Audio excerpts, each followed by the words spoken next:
Les TJ se sont vraiment rendus coupables d'une dette de sang dans leur gestion de l'affaire Malawi et de la lettre, pire conteuse, qu'ils avaient envoyée à Hitler en 1933, mais j'en ai déjà fait l'objet d'une vidéo, donc je ne parlerai que du Malawi. Tous ceux qui aujourd'hui ferment les yeux sur ces deux faits en partagent la culpabilité.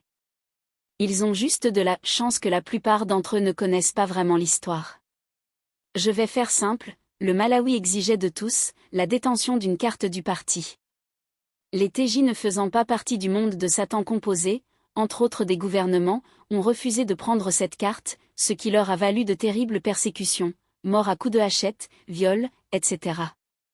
En effet, il fut expliqué par le Collège central, à ces témoins de Jéhovah du Malawi que l'achat d'une telle carte de parti serait une violation de leur neutralité chrétienne. Mais, réfléchissons 2 minutes. L'acquisition d'une telle carte de parti était-elle aussi clairement un acte d'adoration ?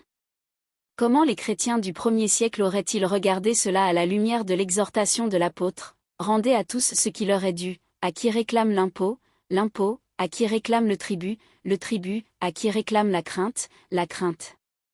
Ce qui a été fait par les TJ au même moment pour une affaire similaire au Mexique, va nous permettre de trouver la réponse à ces questions. Au Mexique, les autorités imposaient la détention d'une cartilla d'identité du service militaire qu'il fallait obligatoirement acquérir sous peine de persécution et d'interdiction. Que fit le Saint Collège central ? Il envoya à la filiale du Mexique cette recommandation.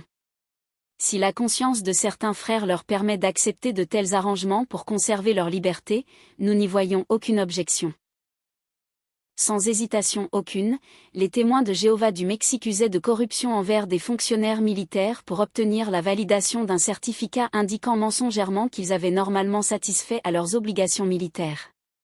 Par ailleurs, les TJ avaient choisi de se présenter non comme une association cultuelle, ce qu'ils étaient, mais comme une association culturelle avec tout ce que cela impliquait, ne pas chanter de cantiques religieux, ni prononcer de prières lors des réunions. Ils auraient donc manifestement dû accorder aux frères du Malawi le même droit d'exercer leur conscience dans une affaire similaire qui, en plus, n'impliquait aucune corruption. Pourquoi donc ce 2 poids 2 mesures ? Tout simplement pour raisons financières comme d'habitude, garder le contrôle des biens que la société détenait au Mexique et qu'elle n'avait pas au Malawi. Je vous invite à lire le chapitre 6 du livre « Crise de conscience » de Raymond Franz qui vous donne toutes les preuves. C'est une des pires hontes de cette organisation et pire aussi par le fait de cacher cette histoire, de la taire ou de la nier.